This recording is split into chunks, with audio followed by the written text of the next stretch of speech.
بسم الله الرحمن الرحيم الحمد لله رب العالمين الصلاة والسلام على أشرف المرسلين سيدنا ونبينا Muhammad وعلى آله وصحبه أجمعين. Alors voilà, donc nous nous retrouvons dans un rappel pour le deuxième cours sur le sujet de l'étude de l'âme.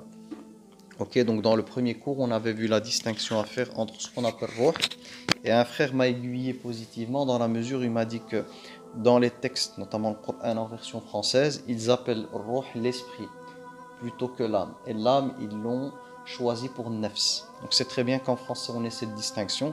Ça va me faciliter le fait de donner cours en utilisant voilà, les termes appropriés en français. Et donc on a vu la différence entre les deux et que nafs c'est une combinaison entre ce qu'on appelle ruh et le jasad.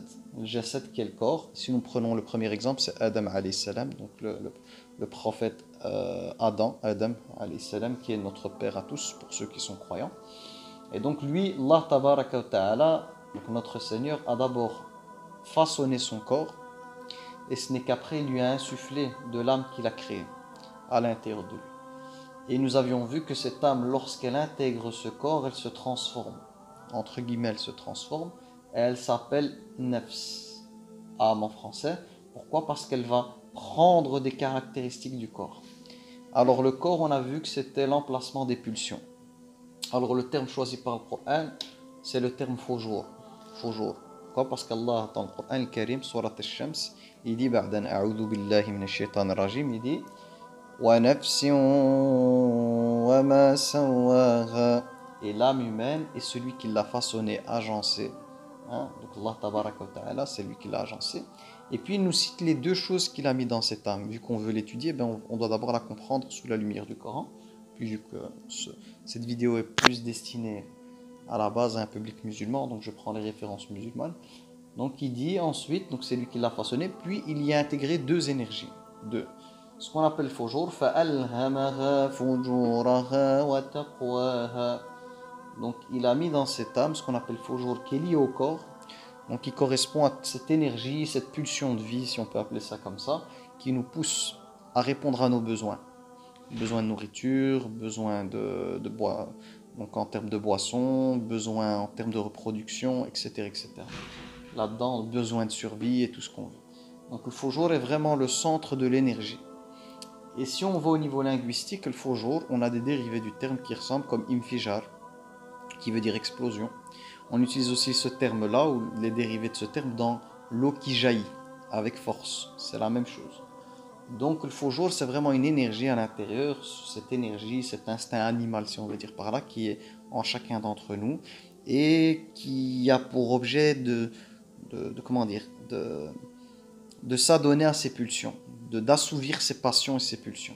Le fujur, c'est vraiment ça. Le fujur, quand l'être humain laisse le côté fujur prendre le dessus, petit à petit, il ressemble à un animal dans le sens où il ne voit plus que ses pulsions et ses passions et l'assouvissement de cela. Ça se traduit par l'excès en nourriture, en boisson, l'excès en matière de rapport, que ce soit voilà, halal pour les gens mariés ou que ce soit dans le haram. Donc c'est vraiment cette énergie-là qui est derrière tout ça, la violence qu'il y a derrière pour avoir plus aussi, la maîtrise du territoire.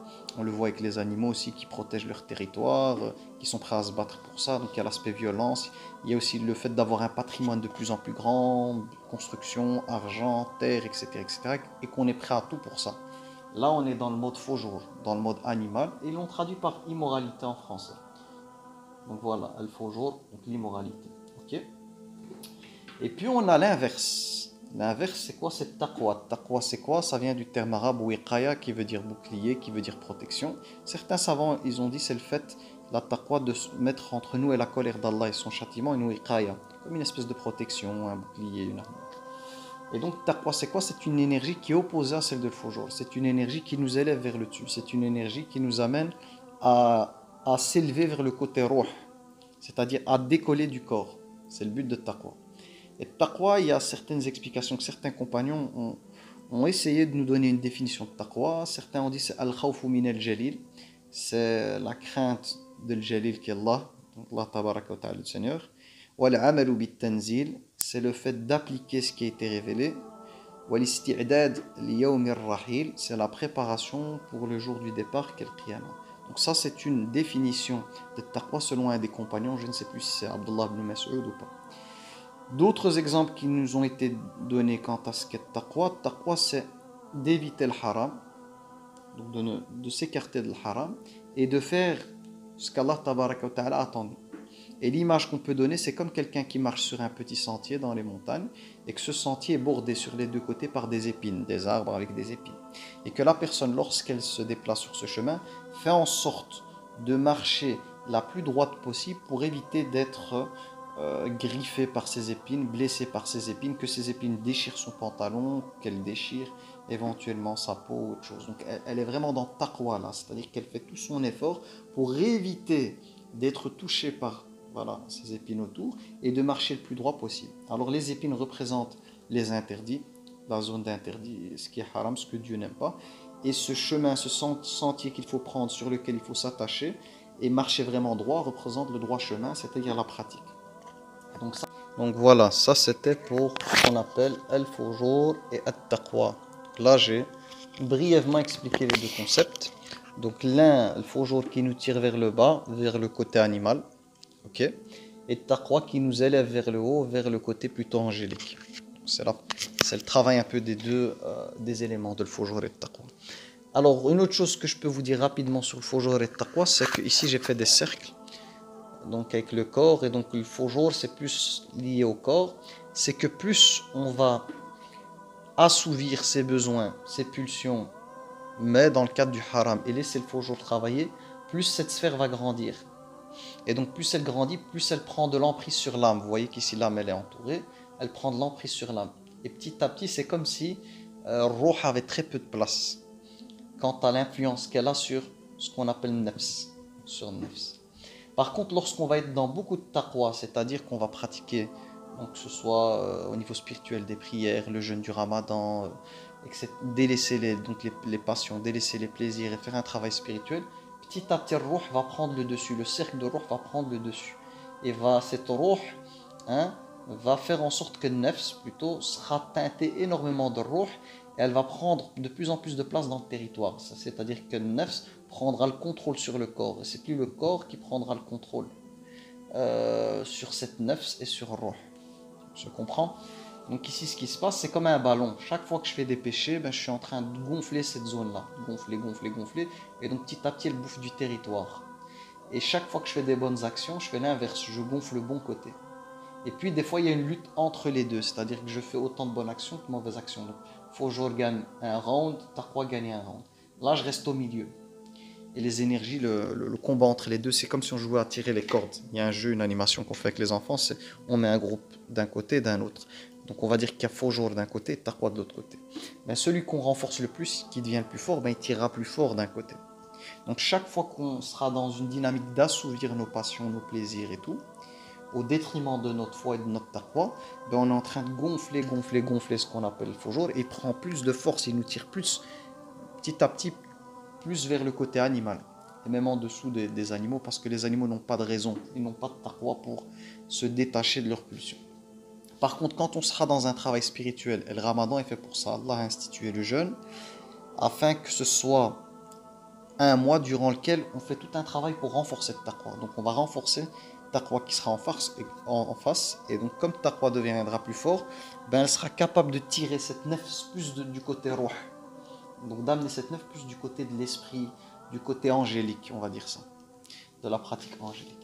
Donc voilà ce que je peux vous dire. Prochain thème, bi'idnillahi ta'ala. Il y a encore beaucoup de choses à dire sur fujur et taqwa, mais là on est juste dans une muqaddima, une introduction, puis on ira dans les maladies du cœur, fujur, qu'est-ce qu'il y a dedans, l'orgueil, la jalousie, toutes les maladies du cœur, taqwa, un peu comment renforcer le taqwa. Donc ce que vous devez savoir aussi, c'est qu'on étudiera les trois types d'âmes, c'est-à-dire que l'âme, elle a trois niveaux, on peut passer par trois niveaux. Plus l'âme sera connectée à taqwa et s'élèvera, on parlera d'une âme apaisée, ce qu'on appelle dans le Coran Karim an-nafs al-mutma'inna. Quand cette âme est plutôt dans une dynamique intermédiaire, influencée par taqwa fujur, on l'appelle an-nafs lawwama, l'âme qui se blâme. On la retrouve dans Surat Qiyamah quand Allah il jure par nafs al-lawwama, l'âme qui se blâme. Ça veut dire quoi? C'est une âme qui chaque fois qu'elle fait une connerie, pourquoi j'ai fait ça? j'ai encore de nouveau glissé, Allah pardonne-moi. Donc c'est une âme qui, lorsqu'elle se laisse tenter par le fujur, ben va regretter. Et donc elle commence à se blâmer. C'est-à-dire qu'à l'intérieur de nous-mêmes, il y a comme une voix qui dit mais pourquoi t'as fait ça, t'as déconné, tu savais que c'était haram, Allah te voyait. Donc là on est plutôt dans une étape intermédiaire. Et lorsqu'on laisse le corps prendre le dessus, le fujur prendre le dessus, complètement sur nafs, ce qui va se passer, c'est que cette nafs va devenir une nafs qui ordonne le mal. Ce qu'on appelle un nafs allati ta'muru bis-su', l'âme qui ordonne le mal. C'est-à-dire que cet être humain qui sera habité de cette âme, ben cette âme ne saura faire d'autre chose que de l'appeler et de lui commander, de lui ordonner. Parce que ici c'est le terme amr, ta'muru bis-su', elle lui ordonne de faire le mal. Donc elle ne sera que dans le mal. Ok? Tandis que si elle est dans une dynamique de taqwa, c'est l'inverse. Elle sera apaisée, elle n'appellera la personne qu'à faire le bien. Donc je m'arrêterai là-dessus, on pourra donner plus de détails toutefois. Donc voilà un résumé, ça c'est le deuxième cours, un résumé avec deux nouveaux concepts, taqwa et fujur, et puis on étudiera un peu plus l'âme apaisée, l'âme qui se blâme et l'âme qui ordonne le mal. Donc subhanak Allahumma wa bihamdika ashhadu an la ilaha illa anta astaghfiruka wa atubu ilayk. Subhana rabbika rabbil izzati amma yasifun wa salamun ala al mursalin walhamdulillahi rabbil alamin.